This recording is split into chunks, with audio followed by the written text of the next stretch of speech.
everybody to another edition of MLW here in TEW 2020 as we continue in the Ruthless Aggression mod as we're now in June of 2004, as we're now on the road to the next show after our big show during the last video.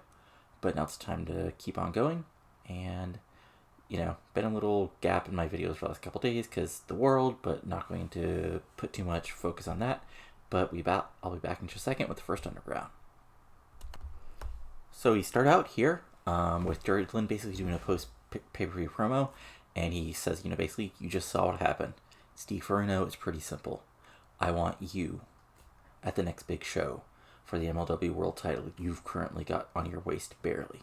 You've barely surprised your last two matches, and they're going to face somebody who can actually do what those other guys can't out-wrestle you. So, don't be a bitch. Face me in the ring. This gets a 46. And then we have our opening match, which is in a decent match. Nigel McGuinness defeated Bobby Quans, Sanjay Dutt, and the Amazing Red in 9:52 when McGuinness pinned Bobby Quans. This gets a 48. Nigel gets a 45. Quans gets a 26. Sanjay gets a 51. And the Amazing Red gets a 49. And Nigel McGuinness celebrating afterwards gets a 39. And then we have highlight from the big show of ECMO taking on Raven and ECMO getting the big surprise win, which gets a 45. And then we have in a terrible match, Mana defeated M-Dog in 7:39 by pinfall, which gets a 29. Mana gets a 35. M-Dog 20 gets a 24. This is basically an extended squash for M-Dog and for Mana. M-Dog does his best to fight back, do some big moves, and even brawl a little. But at the end of the day, Mana's a big old Simone guy, and M-Dog 20 is M-Dog 20, so Mana gets the win. And then afterwards, Manu, hits a big Simone drop on M-Dog, and then hits the big splash and just leaves him laying. And that gets a 27.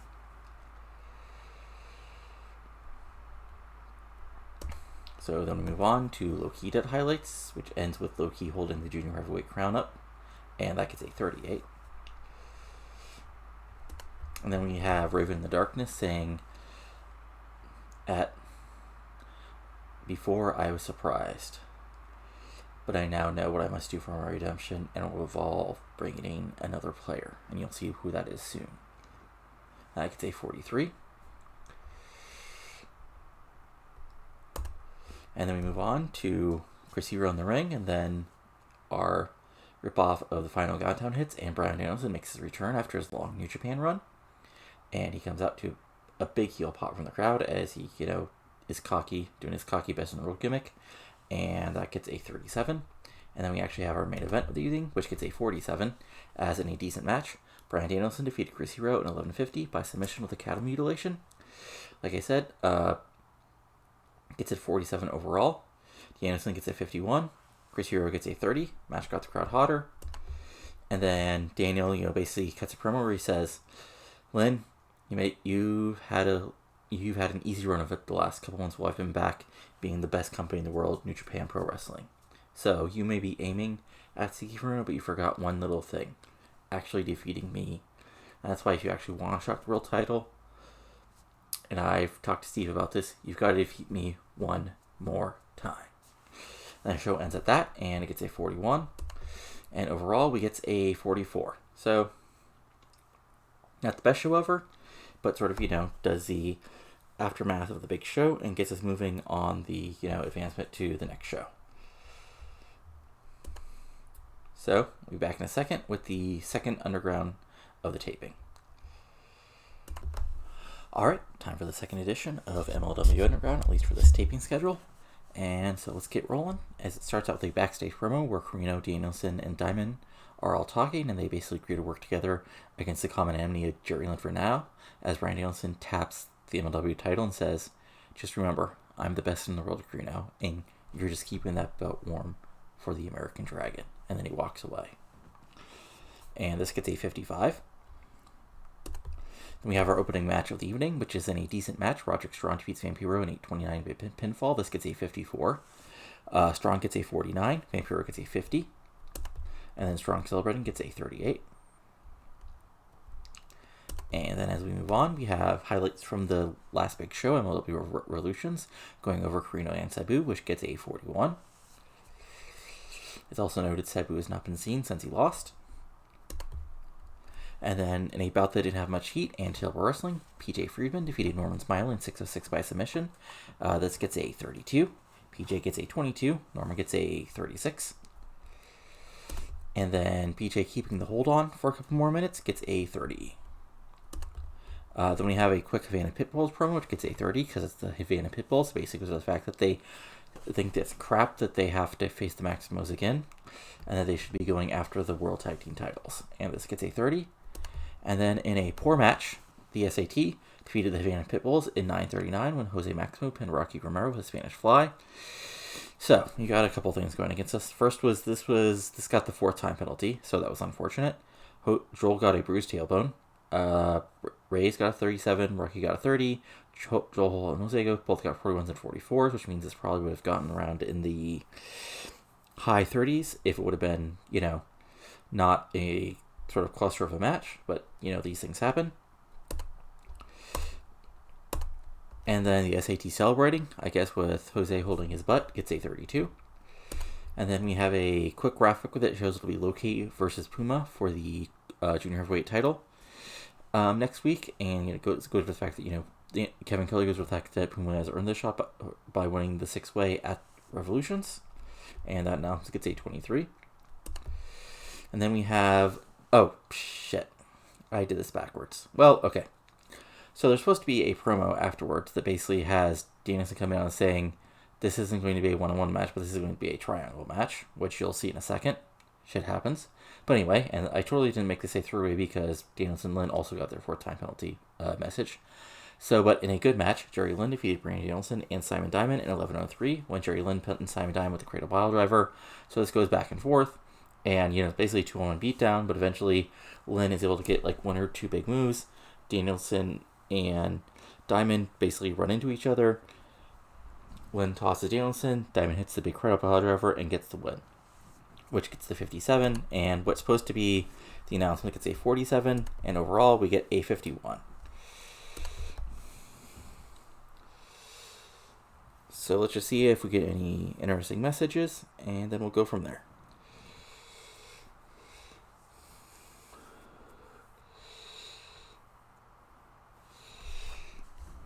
So, Hero wants some time to heal, and the live show got 17,000 viewers, which is not bad at all.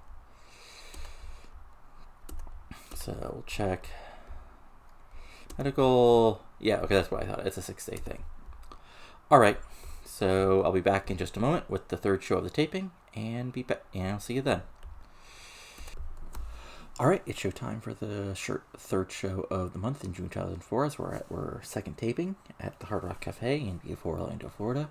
And we start out with a promo where basically the Horsemen are back at 100% strength, not having to deal with any idiots like Bryan Danielson, because D'Lo's back from Japan, and we're back together, and tonight we're going to wipe the smirk off Jerry Lynn's face by giving him a beating, as it's going to be Carino and D'Lo versus Jerry Lynn and the Maximo's buddy Amazing Red, since they have the title shot. So it's a little preview of what they have coming for them at the next big show.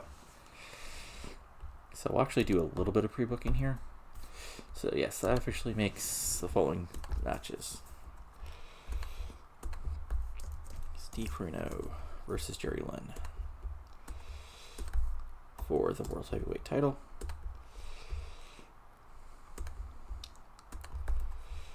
And Simon Diamond and D'Lo Brown versus Jose and Joel Maximo for the MLW Global Tag Team crown. And this got a 45, so not bad at all. It was probably mostly brought down by the fact that I actually used Joel and Jose's overness, which, is fair to use, say if you're going to mention them. So then we move on to about that didn't have much heat and terrible wrestling, where Homicide defeated TJ Wilson in 548 with 187. This gets a 36. Homicide gets a 34. TJ gets a 23. Just a quasi squash for Homicide to go over. And then Homicide celebrating gets a 41. And then we're backstage where we see the hearts of Teddy Hart, TJ Wilson, and Harry Smith all commiserating over what they can do, to get back on the winning track. When in comes SoCal Val, just noted here as Valerie, and Natty Neidhart, to go over. Natty goes over, and hugs TJ. Val sits on Teddy's heart lap, and, they said, they've been watching the boys down here in LW, and they came to give here some, some support, because it looks like they need it. So this gets a 21. Val's supportive girlfriend gimmick gets a rating of great, and Natty's Hart family gimmick gets a rating of adequate. And realistic gimmick, and okay, nothing big. And then we have a Raven promo where he says his redemption will come, and it will come at the expense of at the Samoans. Samoans come out, looks like they're going to beat Raven's ass, because that's what Samoans do when the lights go out, and then all of a sudden, standing beside Raven is Sabu. And that gets a 40. So, Sabu seems to be Raven's new friend for the moment. Wonder how that's going. What's going to happen from there? And that gets a 40. And then we have a Bryan Danielson promo where he's, complaining that, the damn Extreme Horsemen ruined his shot to prove that he's best in the world. And Roderick Strong comes over and basically says, you want to prove you're best in the world? How about you actually face somebody one-on-one that you don't hate, actually prove you're a better wrestler? Danielson's like, who are you? Do I know you? I might have seen you once or twice, but fine, I'll stretch you out. Show up next week, get your ass kicked, because I'm the best in the world, and you're just a punk. And that gets a 33. And then, in a bout that had a decent reaction from the crowd, but subpar wrestling, Low-Ki defeated Puma in 12-24 by pinfall, the Key Crusher 99. Low-Ki makes defense number 1 of his MLW World Junior Heavyweight title. This gets a 40. Low-Ki gets a 40. Puma gets a 26. And, this is your typical, back and forth, high spots match back and forth, but Low-Ki takes over with his kicks and martial arts skills, and eventually hits the Key Crusher to pick up the big victory. And Low-Ki celebrating gets a 42. Then we have our main event of the evening, where in about that had good heat and decent wrestling, D'Lo Brown and Steve Corino defeated Jerry Lynn and Amazing Red in 14:35. When Steve Corino pinned Jerry Lynn, this says it losing the ropes, but this is just a whap of the title belt to get the pinfall victory. The Amazing Red gets a 43, Lynn gets a 51, Corino gets a 56, and D'Lo gets a 56. And the show ends with a brawl, but the SATs make a save with some nice flips on the tag team champions, and this gets a 45. And overall, we get a 48. So not the best show ever, but a perfectly solid show to build up stuff. And we'll be back in just a moment with the second show of the taping. Alright, time for the second show of the taping here at the Hard Rock Cafe in beautiful Orlando, Florida, as it's the taping for the last week of June here in the Saturday of the week, 2nd week of June 2004. But the show starts with basically Raven, Sabu, and Simone's already brawling, as Kevin Kelly puts over the fact that we're starting off with a huge tag team match after what happened last week. And this gets a 40. And then the actual match, which gets a 50. In a decent match, Raven and Sabu defeated Samoan Island Tribe 2, which is Ekmo and Mana, in 10:26 when Sabu pinned Mana with the Arabian Skull Crusher. So Sabu gets a 51. Raven gets a 56. Mana gets a 34. Ekmo gets a 51. So it's just, wild brawl, chairs, tables. But in the end, Sabu's able to get the big win over Mana. And like I said, this gets a 50. And yeah. And after the match, the brawl just continues as Mana is gone. But, Raven and Sabu try to take out Ekmo, but Ekmo surprisingly uses his, power to fight them both off. And, basically after commercials, we get the official announcement that Hybird Hell is going to be Sabu versus Ekmo.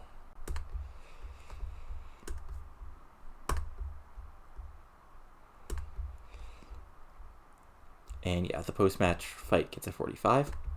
Then we go backstage where Nigel McGuinness approaches Low-Ki for a title shot, and it looks like Low-Ki is thinking about it when Homicide comes over and he puts over his accomplishment and says that, actually he deserves a title shot more than this English mother bleeper. And after a moment, Low-Ki says, fight. And the winner will get him at Hybrid Hell. And so that match is set up for next week. And that gets a 34, because none of these guys can really talk. And then Bryan Danielson has a promo where he says, the match with Roderick tonight will have a 10-minute time limit because he has to keep his body ready for the rigors of actual good wrestling and New Japan Pro Wrestling, while he takes care of some light exercise by defeating this kid, Roderick Strong. And this gets a 39. And in the actual match, and he bout that had good heat and decent wrestling, Bryan Danielson defeated Roderick Strong. It says in 10:05, but let's pretend that says 9:59. by a pinfall with a fast roll-up. So basically back and forth. Rocket Strong shows, surprising skill, but in the end, Danielson able to get a quick roll-up right at the bell to get the pinfall victory. And that gets a 50, because Danielson gets a 51 and Strong gets a 49. And after the match, Danielson celebrates over the top, and that gets a 46. And then D'Lo Brown has a promo about his main event match tonight versus Amazing Red, and this is, again, another, this is another preview of what's going to happen to the SATs at Hybird Hell. So then, in a decent match, D'Lo Brown defeated the Amazing Red in 12:52 by pinfall to Sky High. This gets a 56. D'Lo gets a 55. Amazing Red gets a 46. D'Lo was off his game. And after the match, it looks like it's going to be a 3-on beatdown to really send a message to the SATs. But Jerry Lynn comes down and runs them off with a chair, which gets a 59 to end the show. So to finish the show, gets a 53. And let's see if there's any kind of interesting emails, and then we'll go from there.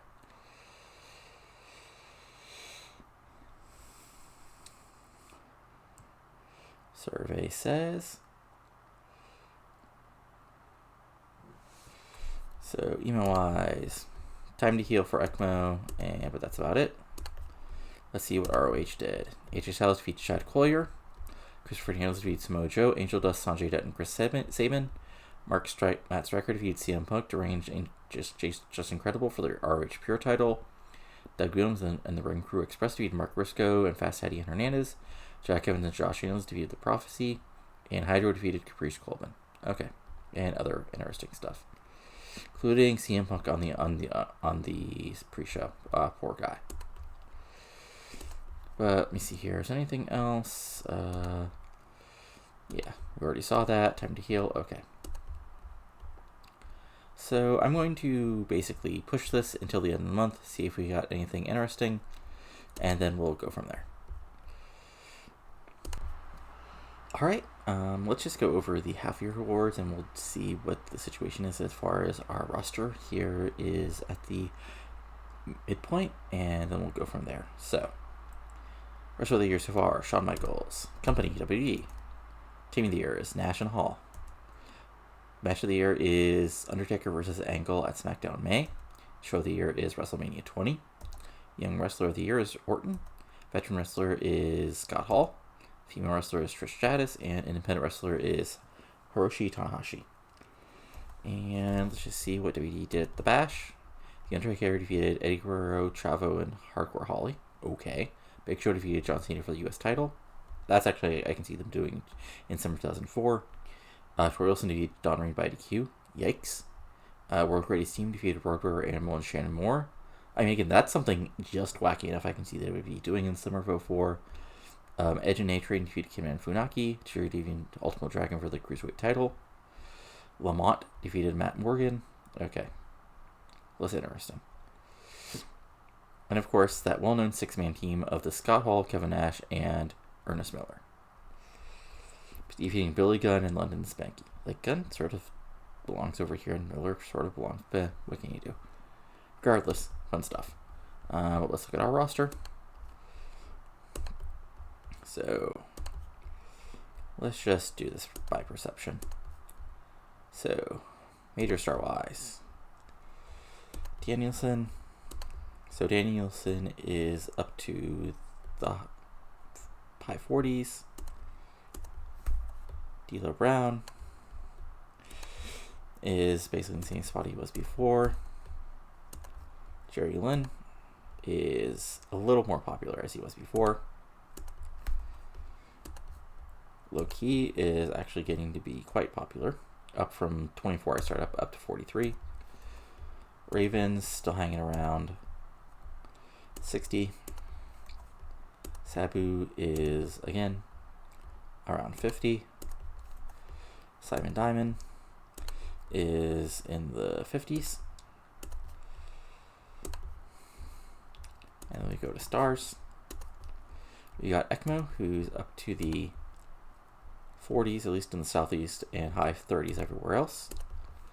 Sanjay Dutt, who's up to the high 30s in the US. Again, obviously this isn't all me. This is also, like, if you look at Sanjay's But, you know, lots of TNAs, ROH, and everything getting him over as well. Krinos up to a 27, and to a 45 in the Southeast.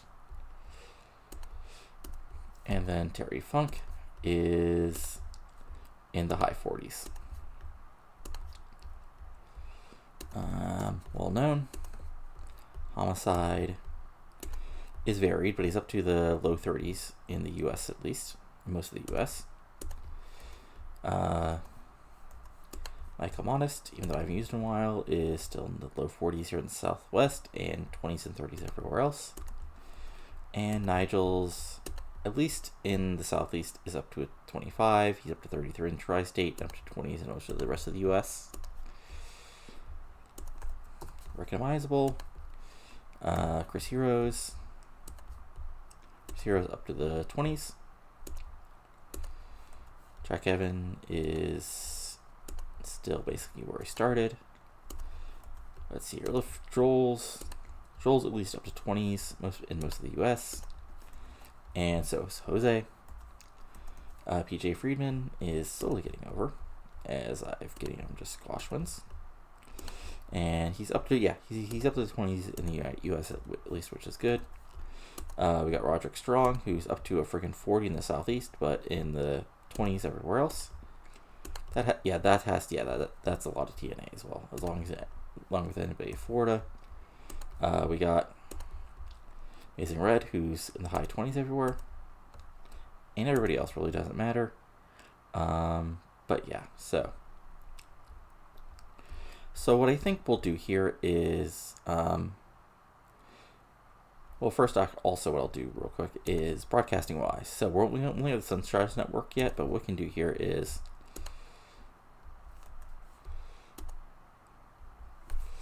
if we change it to Graveyard, let's see here.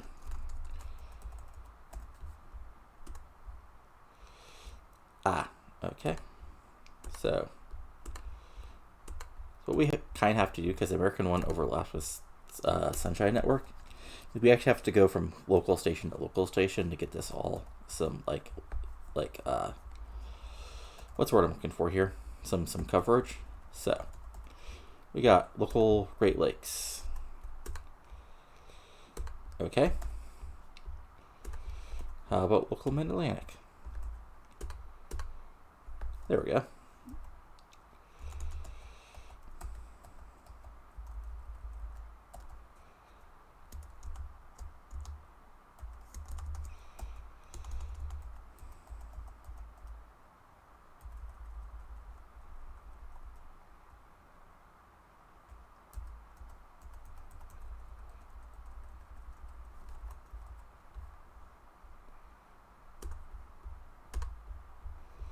So, and then we'll go to local Mid-South.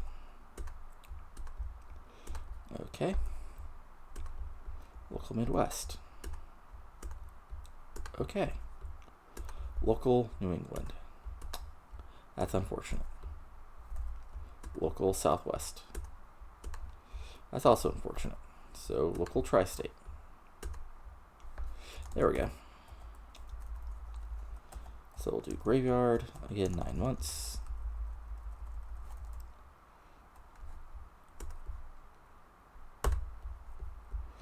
And then we're going to do one other thing, and that's going to get events on here. So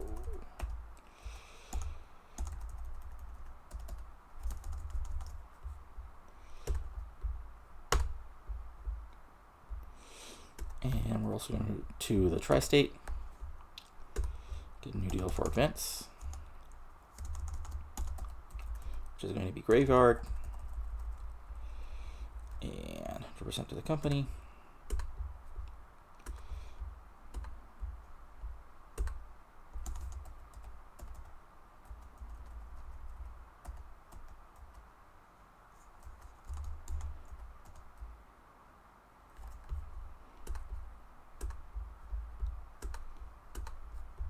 To the England and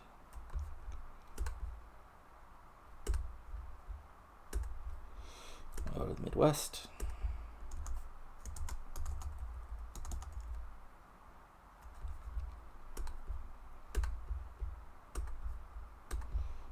the Mid-South.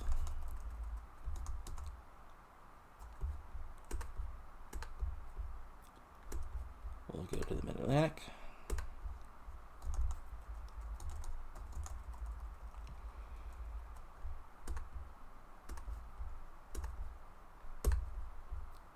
And last but not least, we will go to the Great Lakes.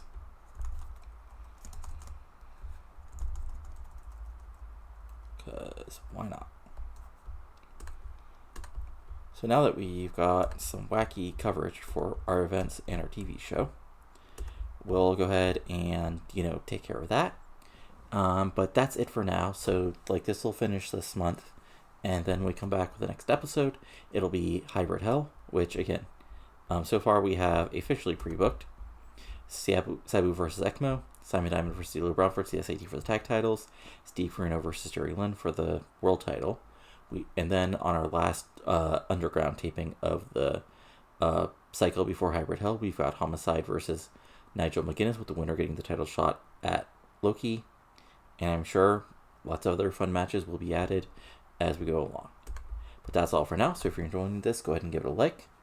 If you're, have a comment, go ahead and leave it below. And, subscribe to the channel for lots of TEW20 content, including this, my Women's Revolution Beginning 2010 series, my WCW 1993 with no Eric Bischoff series, and, of course, my long-running WCW 2001 series, which is now in 2003. But that's all for now, so talk to you later, and adios.